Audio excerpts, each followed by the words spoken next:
Imibonano, igikorwa gishishikaje benshi kuri iyi si ya rurema, kigakenesha, kigatera indwara kandi kikica. Ese iki gikorwa cy'imibonano cyatangiriye he? Cyatangiye ryari? Subiza amaso inyuma, ibuka ibyo Bibiliya ivuga kuri Adamu na Eva.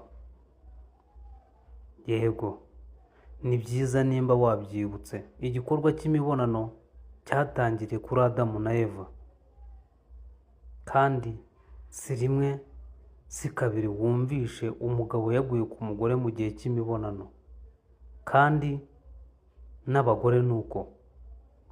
Ese ubona abagwa mu mibonano benshi ari abahe hagati y'abagabo n'abagore?